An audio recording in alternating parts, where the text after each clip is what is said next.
Well, okay, everybody. Welcome back to part 2 of the inspection of this old GE Hassock fan here. In the last video, I was able to get the fan disassembled and have a closer look at the inside here, and we pretty much know what's going on now. This is going to be a little bit more work than I anticipated. Maybe it won't be. This is a rather complex, more of a complex design of a fan that I have worked on, but you know what, I'm gonna get this. I did some research after the video yesterday evening, and I put a post on the Facebook fan groups and other fan collectors gave me information on how this fan comes apart and how you're supposed to service it.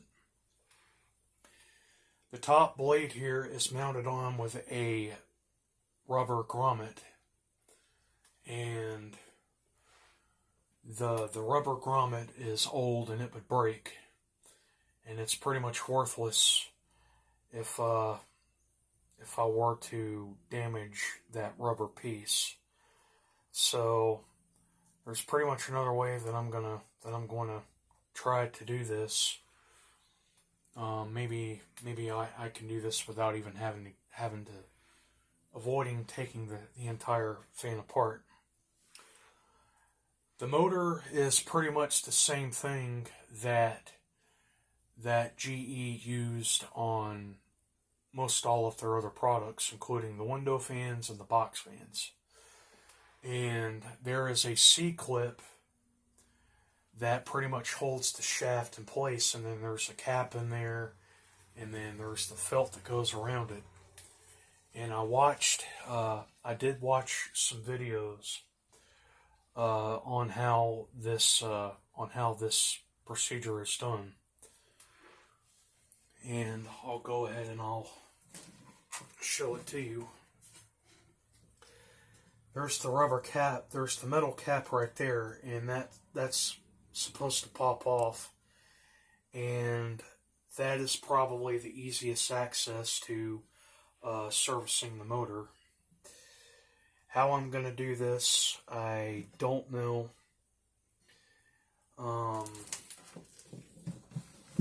That's pretty much going to come down to pretty much undoing everything here. And the switch here, it's basically just, it looks like it's just all wired into this box, and there's the transformer there. I think that's mounted in there in a certain way. But we're going to have a closer look at the motor here. And we're going to see exactly what shape the motor's in.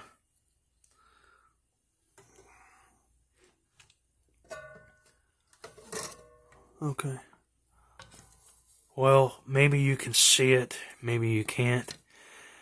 But the windings on this stator actually don't look terrible. They're not discolored or anything. There's no burn marks that I see.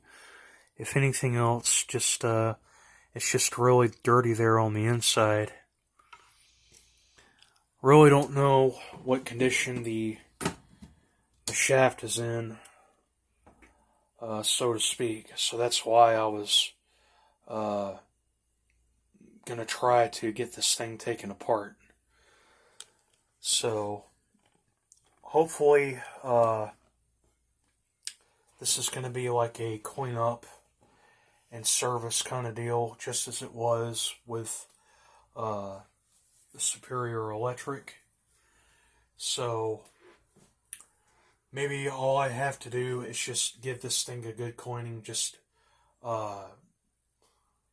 hit it down with the air compressor and just wipe everything down, including the switch box there, and just clean the transformer and if it spins freely, and I will keep it running and monitor it very closely with a kilowatt, and I will know for sure if this is going to be, safe to use. So maybe I can go with that method instead of just having to take it all apart.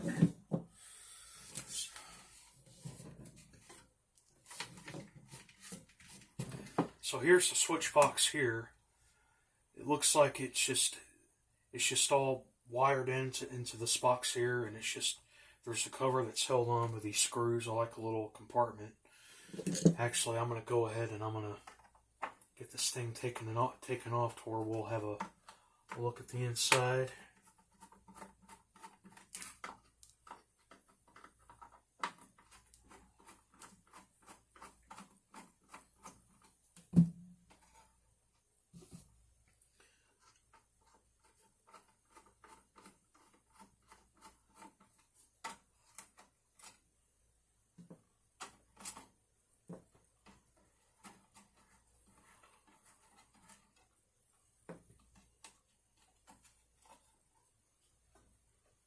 Okay.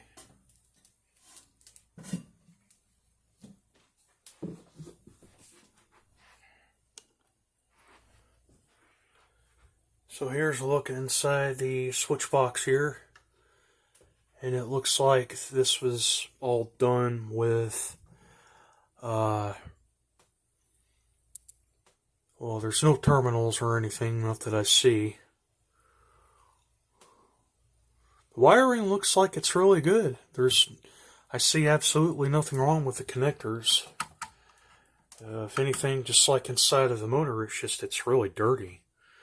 There's a closer look inside of the motor from the back there. We'll have a closer look at that.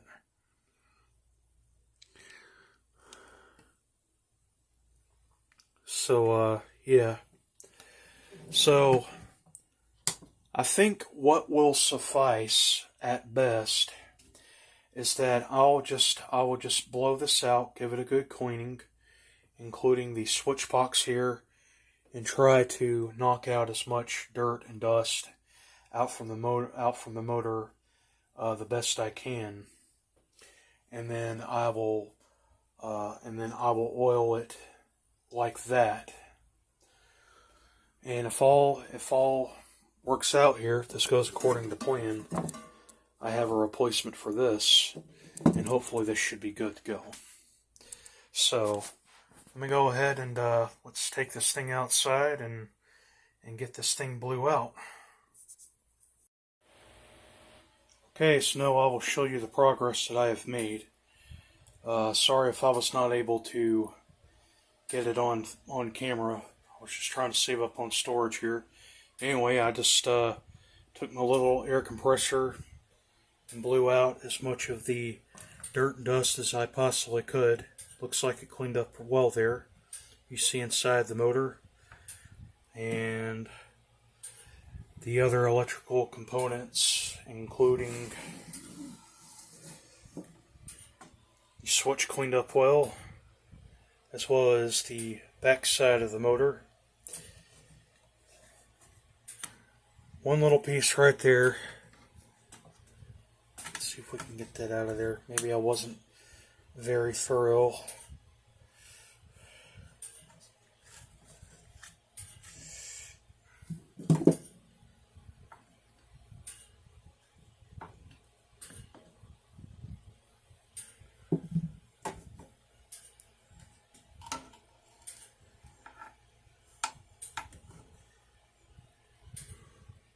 Maybe I may have to take that back out there one more time, but for the most part, I think it cleaned up okay. One little thing that I just discovered as I was cleaning this: there's 3 screws that are mounted to this little housing here. I guess that's what you can call it. This one right here looks like it's loose. as if, you know, as if somebody tried to undo it before. And there's one here that is missing. So I'm gonna have to find a screw. I'll dig around in my stash and find one that I can put in there. Maybe that is what was causing the vibration earlier. And another little interesting thing about this piece right here where the motor goes in, this is made out of cardboard. It's not metal, it's cardboard. You see how I'm just bending it there? So very interesting, really cool design on this thing. Things are going good so far, so good.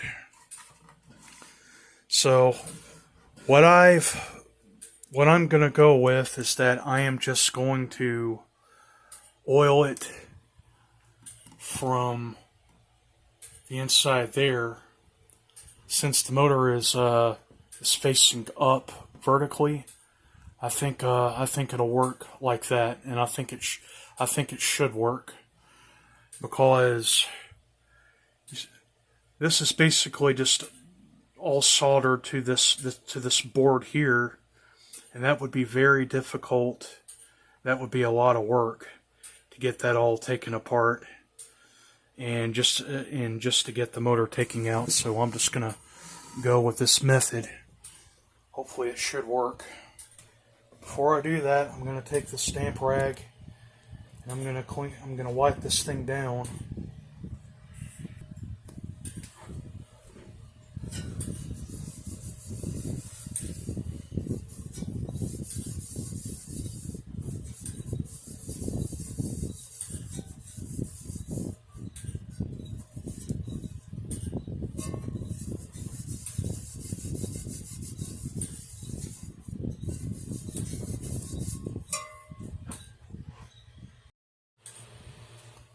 Okay, so now I just need to tighten up this one screw here.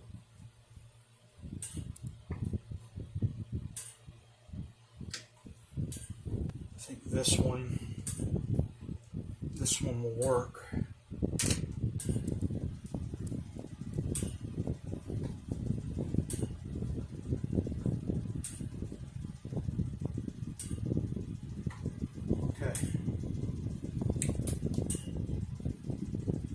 So hopefully that'll work. Now, to get the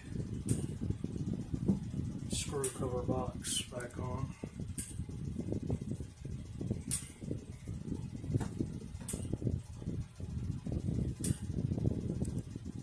So it's a small flathead.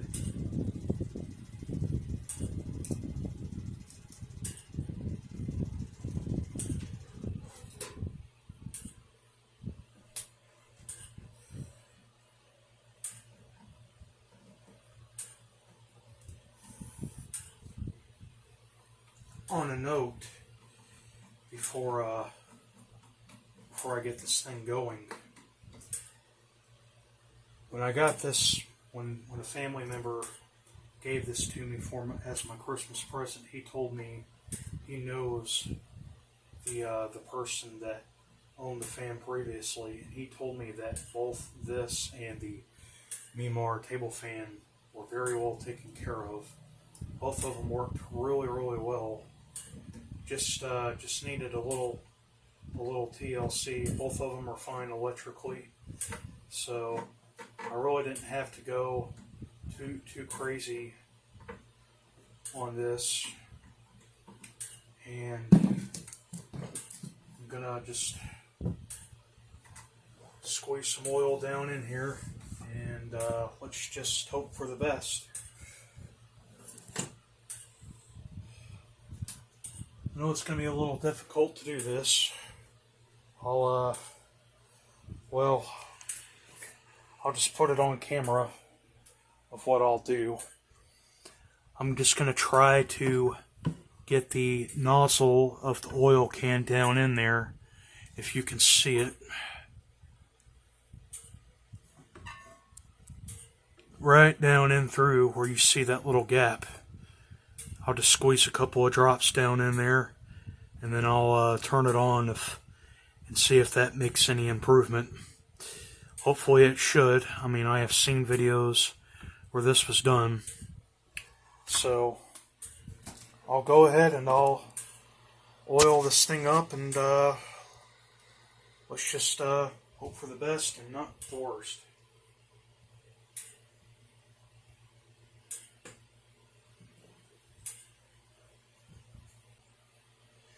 Okay, so I pumped a few drops of oil down in there. Just let that soak in and just let that circulate. Go ahead and I'll plug this in and let's see what happens.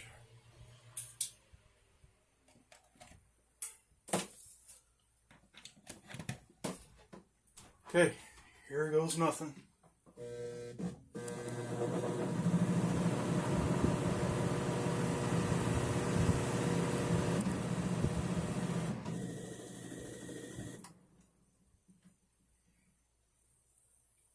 Okay, so that's working a lot better now. It's free spinning, it's not seized up anymore.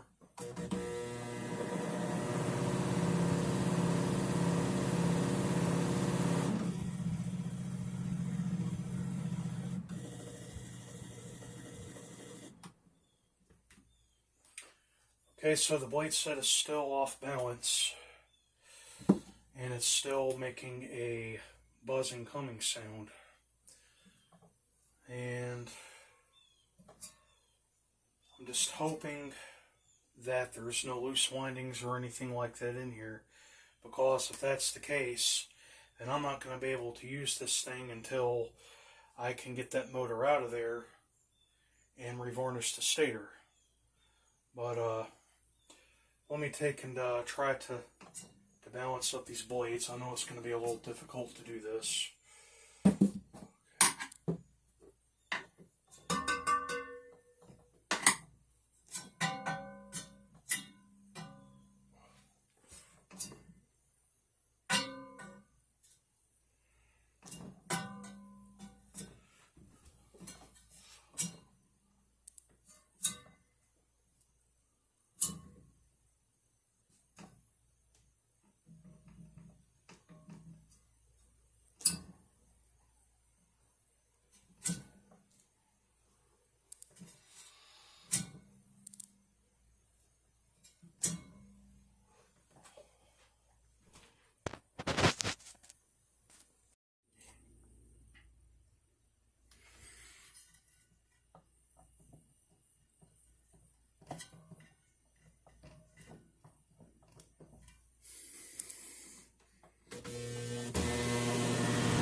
Well,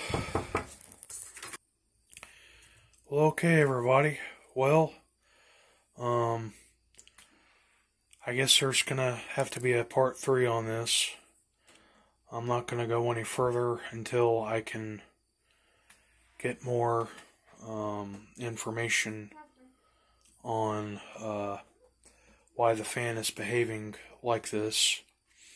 I don't want to just use it not knowing, if there could be an issue.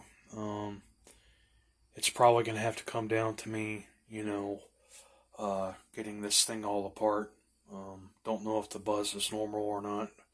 I don't know for sure if the windings are perfectly, if they're still held together or anything, or if I'll have to revarnish it. Nothing's not loose in there. If that be the case, it probably would have shorted out by now. But it does run. It's free spinning.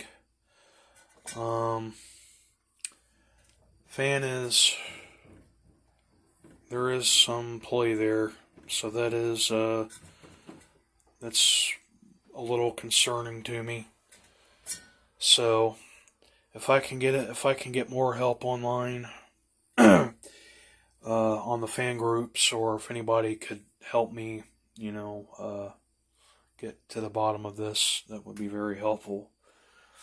But other than that, there shall be a part 3 on this, and until the final act.